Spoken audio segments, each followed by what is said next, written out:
And I think we're rolling. Okay, how's my hair? I'm trying to be a fucking confident man.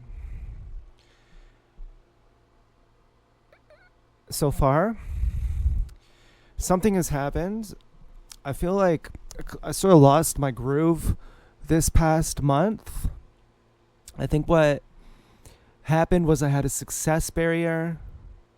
I'm not exactly sure. Basically, two girls who I really like paid attention to me, so I made them my girlfriends in my mind, and then one of them kind of confirmed it via a comment. But she had this one video where she talked to this guy about why do they accuse us of being sex criminals? And she gets the answer back from this guy who she's interviewing, who she told me to watch this interview. The guy says, "It's basketball. That's why, because it's basketball." And I was like, okay, like, what does that have to do with the question? And I was thinking that seems like a really irrelevant answer, but his answer was either a coincidence or a sensitization to me, because one of the things that the gang stalkers do is they dribble basketballs. And I'm actually sex lexic when I should be having sex. I'm dyslexic instead. And so they dribble basketballs by me. And they also dribble basketballs by me to well, I actually don't really know why they do that, other than that it will remind me of them. But it's certainly one of the things they do. So I don't really know why he said that. And now maybe he was just saying that coincidentally. Maybe he was a gang stalker, but she's not. I mean, he was saying he doesn't get gang stalked. He only gets electronic harassment. And right away, that's a huge red flag. I've never heard of that. And then there's this other girl, Elle, and I haven't talked to her. And so I kind of felt like it did something to me. Like, Elle said one thing, too, that kind of made me remember something from my personal life. Like, I was looking at these dummy sex dolls on Amazon or on eBay or something, like these life-size sex dolls. And then right after I did that, and I didn't tell anyone about that, then Elle sends me a message. She's like, "This truck just drove by with a doll, with a dummy doll, life size, on the back of it." And I was thinking, really, like did that really happen? Like, I didn't talk about these sex dolls on in public or anything. And would the gang stalkers do that to her to make her mention it? So it would be like triggering me or something, or was it somehow to screw with her brain?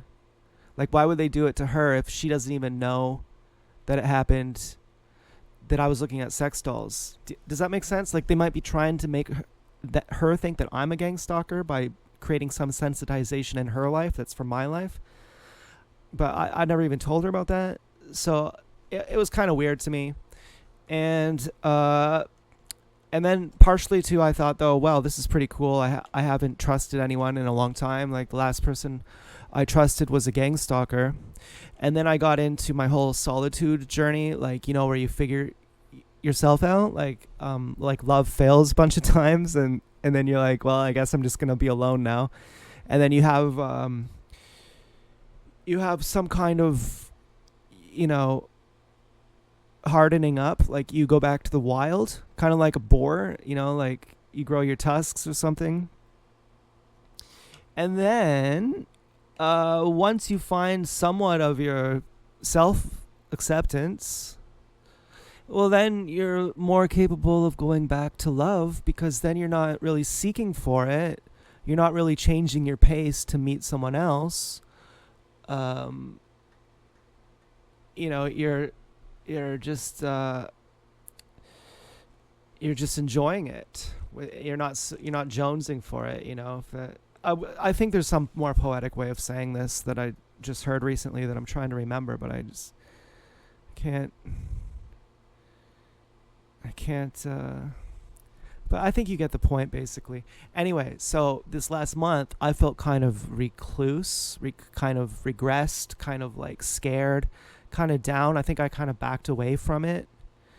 And I think part of me is so messed up. I thought, yeah, well, they're just the only people I can ever date in my whole life are gang stalkers anyway. Part of me really thinks that. And isn't that so sad? But that part of me really thinks that. Part of me thinks, of course, they're gang stalkers. They're always going to be gang stalkers. You're never going to date anyone who's not a gang stalker. And just get that through your head. And you can get excited for that too. There's probably people you love who are gang stalkers. Just get it through your head. And now part of me is saying, no, they're not gang stalkers, and you don't know that. And the people who you love who are gang stalkers, you wouldn't spend too much time with them before you remember that you prefer to love them in spirit but not in person. So don't get so discouraged. But then if you think about your self-acceptance, you're not really looking to love to fulfill you anymore. Well, then why would it really matter? And what is love? Now, some people would say love is the first spring leaf that falls, or some poetry. I'd say it's a hard cock going into a pussy. Okay, sorry to be so, I don't mean to be gross like that. Okay, I'm just trying to be funny here. I'd say love means sex and nothing else. And that's all it means. And there are like degrees of it. It's more direct and more indirect depending on how you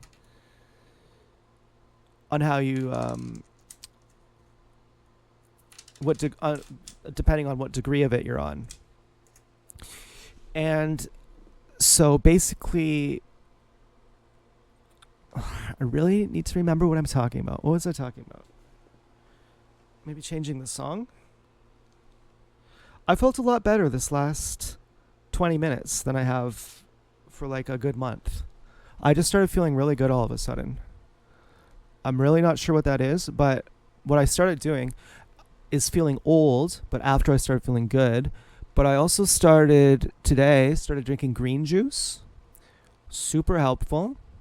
And I stopped eating cooked food.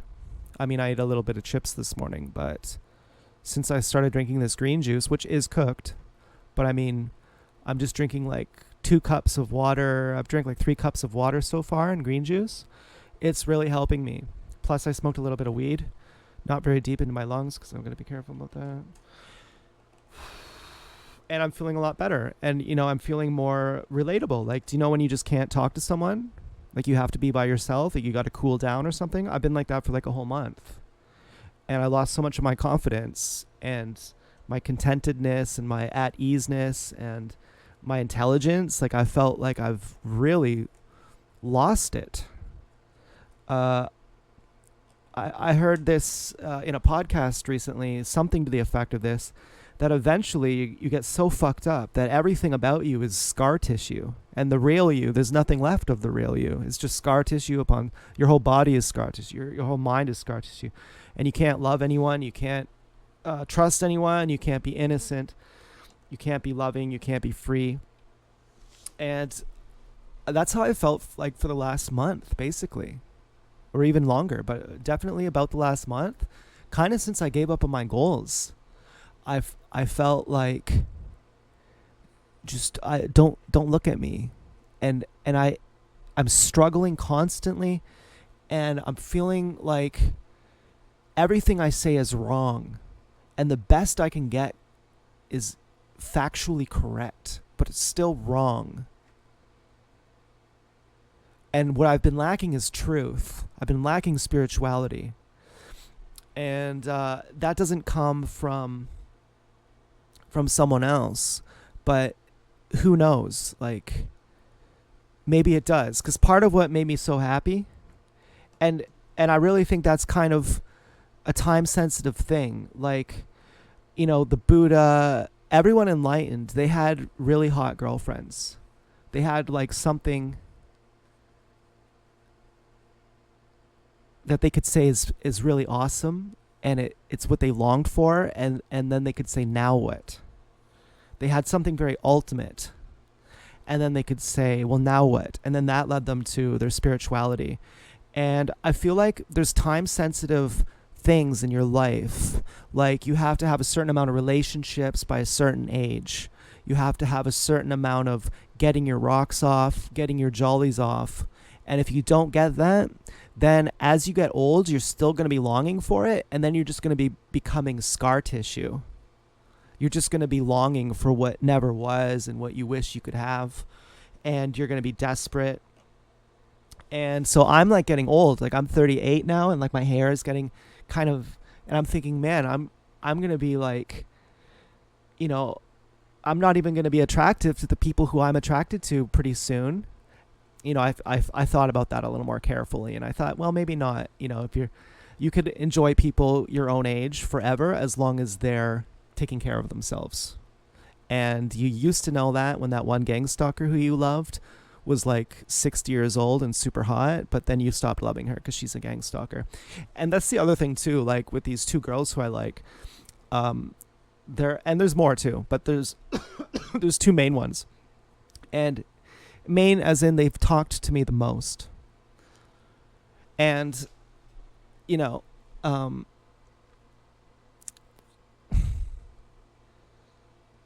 what else? Main as in they've talked to me the most. And what was I going to say? Come on, you can get it. And the last person I loved was a gang stalker. And it messed me up. And then the person I loved after that was a gang stalker too. But I loved her in a different way. I loved her without self-seeking. But I mean, still, that's messed up, you know? And so now it's like, well, it's time to trust again. But the last time I felt totally clean and pure, you know, like, have you ever felt like that? Like you feel totally revolutionary?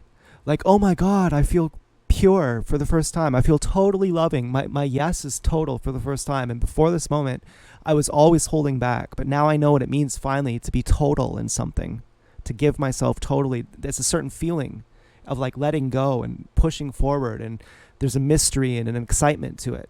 Okay. It's all beautiful. Everything's perfect. Everything's great. The last time I felt like that and I was all in turned out to be really bad. And so sometimes when I want to feel like that again, that all in feeling of like innocence and purity, and I'm totally trusting and I'm totally loving, and I see the world as a wonderful place, and I see the other person as a wonderful place, even in spite of their weaknesses, which scare me, which I don't notice as a judgmental thing, but I notice them as a self-preservation thing. Like, I think this person's actually messed up and they might hurt me, and I'm actually scared of them in this sense, but I still totally accept them. And I still love them. And whether they're a good or bad person or not, I don't even think like that. I just love them so much. And so, and of course I think they're a good person. You know, they might just be misguided. And they might be guiding me too. Like, I wanted to surrender to that person. I felt very much like, thank God you're here, because I'm just so dishonest without you. And unless you're here to give me the ultimatum that either I'm honest with you or you leave me, I just am not capable of being honest. And it's so difficult for me to be honest because I'm so used to shoving my feelings down that I can just repress them. And what I say is just kind of bullshit then. And so it was a very transformational experience and very wonderful.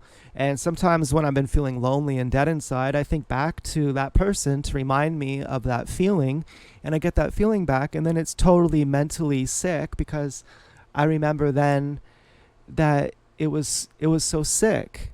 And I try to think to some kind of philosophy about it, like, well, the value was with me because I loved her totally. Like, I got the good end of the stick because I had the experience of totally loving someone, which I believe was true. That's a very obvious truth to me, that I was the lucky one in that getting used by her. I was the lucky one because I still kept a pure heart, and I had a very transformational experience through the trust that I had.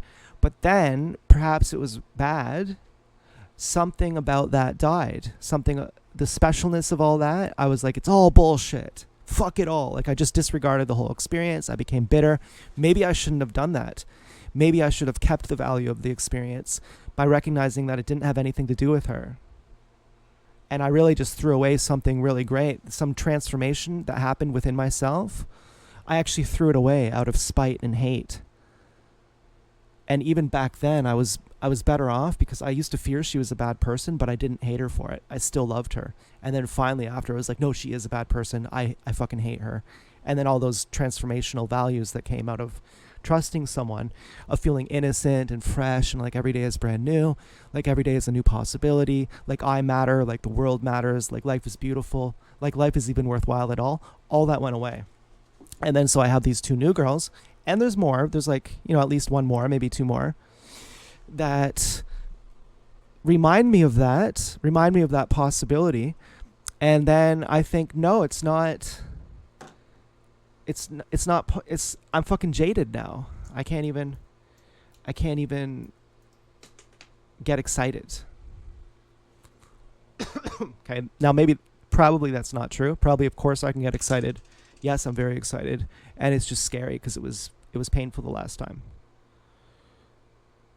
And that's what this is, which is getting my goals back in order, getting back in shape, you know, not being a fucking cooked food guy, which for me, it's like being a junkie. Like, I am pretty sure cooked food is really bad for me, at least at this point in my life. And always, but it just didn't hit the fan until eventually, until I found the raw food as well. Because once you know something's better. But I searched. It really mattered to me for a long time to figure out what diet was. Like, that wasn't just a trivial thing. Like, I did research for like 10 years before I found the answer. Which is just eat raw food, eat fucking fruit, and just don't eat cooked food. That's one of the other things too. And don't eat nuts and seeds. Like, don't eat anything except fruit and lettuce. Anyway, I don't mean to preach, you know, I'm sorry. That's not really the point of this video. So, and then the other thing I'm learning is my infatuation with that gang stalker girl may have been what it was. Perhaps it was not love. Perhaps it was not a transformation at all. Perhaps it was the highest degree of egotism. Perhaps I just thought, oh my God, I'm so amazing. She loves me. And I was just having the ego trip of my life. Then it got removed. Then I had 10 years now to process that and to mature. And now when someone else comes in my life who I think is beautiful, then I'm not so much, you know, changing my pace to, you know, because sometimes I just fuck off and get high for a month and I'm just out of commission. I'm not so much changing my pace to be with someone, because if I know that I'm going to resent them for doing that I have to change myself for you to like me, man, that fucking sucks. Oh, I'm so happy that it's working, but on some secret level, I hate you for that I had to be someone different for you. So I actually am just going to fuck off and be high for a whole month, and then I'll see you when I get back. And that's how it is with me, because I'm not validating myself through you, so I don't need to change how I act around you. And the real value of us being together is that we're psychically connected, that every time we see each other, we know everything we felt between the time we've seen each other. And as long as I feel fucking a certain way, I know that you, if you feel that way, are going to feel really good. I know that you like how I feel. I know that if you could feel how I feel right now, you like that. And you would be with that. And there's nothing I need to do on top of that. That the feeling itself is the thing that you want. And as long as I can have that feeling, and that's really what I think, even when I'm by myself, I have a certain feeling. I feel really good. I feel really wise. And I'm not talking about pleasure. I'm not talking about the pleasure of an orgasm or the pleasure of eating a good meal. That's completely not what I'm talking about. I'm talking about feeling the goodness of the truth, not of the fact, but of the spirit, of your own spirit, when you're residing in your own spirit. When I feel that, even by myself, I think, thank God that this just happened so that girl doesn't break up with me. Because psychically, telepathically, clairvoyantly, she's going to feel on some level that I feel this, and that's going to bond us together. She's going to be magnetized to this. This is what she wants to. And thank God I feel that. Thank God I'm not totally empty, fucking broken, you know, fighting just in misery. Thank God I'm not like that anymore. because that's a hell. And when you're in that hell, you're just trying to think of something gimmicky. You're just trying to escape, really. That's what you're trying to do. You're trying to escape. So how can you get that feeling of the spirit? Well, a lot of people say first you need to have your needs met, and then you go towards that. You can't just not have a hot girlfriend and be spiritual. First you need a hot girlfriend. And there are time-sensitive parts of your life that if you don't have those needs met, then you will just spend the rest of your life obsessing over that, and you'll never be able to meditate. You'll never be able to ask, what is the spirit? What is the truth? Because the real focus that you'll have is, man, I wish I could have that. I just want it so bad. And so it's actually a necessity that anyone who's spiritual has had to have had luxuries of fulfilling their carnal desire first, so that they can move up to the hierarchy tip and then ask, who am I? What is truth? What is life? What is, the significance, the meaning of life? What is life itself? Who am I? What, And so I'm getting kind of old, and I'm wondering, yeah, maybe I should be shaping up. Maybe it's not so trivial. Maybe it's not just like I can only be spiritual from within myself. Maybe I actually do need to drink some green juice and kind of like do my hair and try my very best to reach my goals, to have girlfriends, so that I can actually be more spiritual. Like maybe that's actually very needed, and it's not, and it is a time sensitive thing. And that is why you feel guilty wasting your time, because there is time sensitivity and urgency to your goals. And that feeling that you have of, oh fuck, I'm wasting my life, that's proof. That feeling is proof that there's time sensitivity to your goals. So drink your fucking green juice, and get back feeling like you can talk to people, which makes you feel more connected to the people who you like your girlfriends, and that makes you more spiritual. So to be spiritual, you have to drink green juice. At least right now, for me.